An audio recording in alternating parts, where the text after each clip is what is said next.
வண்ணபுரத்தில் petrol pump அருகே car தீப்பிடித்து எரிந்தது. வண்ணபுரம் ஹைரேஞ்ச் சந்திப்பில் உள்ள பெட்ரோல் பம்ப் அருகே நேற்று காலை ஒரு கார் தீப்பிடித்து எரிந்தது.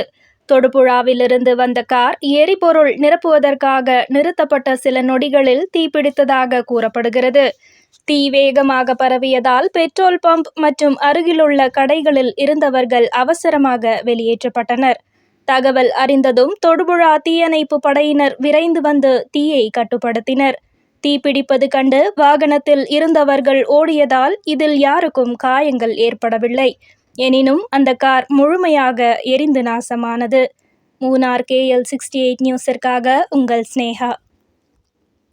തോപ്പിൽ പമ്പിന് നേരെ വഴിയിലേക്ക് തോപ്പിൽ പമ്പിനോട് ചേർന്ന് ഒരു വാഗനർ കത്തിക്കൊണ്ടിരിക്കുകയാണ് കേട്ടോ. അപ്പോൾ എപ്പോൾ സംഭവിച്ചുകൊണ്ടിരിക്കുകയാണ്, ഏകദേശം കത്തി പൂർണ്ണമായിക്കൊണ്ടിരിക്കുകയാണ്. വണ്ണപ്പുറം മുള്ളരിങ്ങാട് റൂട്ടിലേക്ക് ഒരു വാഗനറാണ് ഇപ്പോൾ കത്തിക്കൊണ്ടിരിക്കുന്നത്. ഇനി തൊടുപുഴയിൽ നിന്ന് ഫയർഫോഴ്സ് വന്നിട്ട് വേണം ഈ തീ അണയ്ക്കാൻ. ഏകദേശം വണ്ടി കത്തി തീരാറായി. ഇതുവരെയും തൊടുപുഴയിൽ നിന്ന് ഫയർഫോഴ്സ് പോന്നിട്ടുണ്ടെന്ന് പറയാൻ കഴിഞ്ഞാൽ ഇത് കത്തി തീരുമ്പോഴെങ്കിലും അമ്മയോട് വന്നാൽ മതിയായിരുന്നു. എന്ത് കഷ്ടമെന്നറിയാം. നമ്മുടെ വണ്ണപ്പുറത്ത് ഇതൊരു ഫയർ സ്റ്റേഷൻ എന്ന് പറഞ്ഞ് ഒരുപാട് ആൾക്കാർ നമ്മളിന് വേണ്ടി പറയുന്നുണ്ട്. ഇങ്ങനൊരു അവസ്ഥകളൊക്കെ വന്നു കഴിഞ്ഞാൽ പിന്നെ ആര് പ്രതികരിക്കും? ഇതിനൊക്കെ ശരിക്കും പറഞ്ഞാൽ ഇതൊന്ന് വീഡിയോ ഒക്കെ ഒന്ന് ശരിക്കും ഒന്ന് ഷെയർ ചെയ്ത് മാക്സിമം എല്ലാവരും ഷെയർ ചെയ്ത് കേട്ടോ. കാരണം വെച്ചാൽ നമ്മുടെ വണ്ണപ്പുറത്ത് അനുഭവിക്കുന്ന എന്തെങ്കിലും ഒരു അപകടം ഇതുപോലുള്ള സംഭവം വന്നു കഴിഞ്ഞാൽ പിന്നെ തൊടുപുഴയെന്നോ അല്ലെങ്കിൽ മൂവാറ്റുപുഴയെന്നോ അല്ലെങ്കിൽ കലൂർക്കാടെന്നൊക്കെ വണ്ടി വന്നിട്ട് വേണം ഇവിടെ ഇതിപ്പോൾ ശരിക്കും ഈ പമ്പിൽ സംഭവിച്ചെങ്കിൽ എന്താ ചെയ്യണേ? മൊത്തം കത്തി തവിടുകൂടിയാവൂലേ?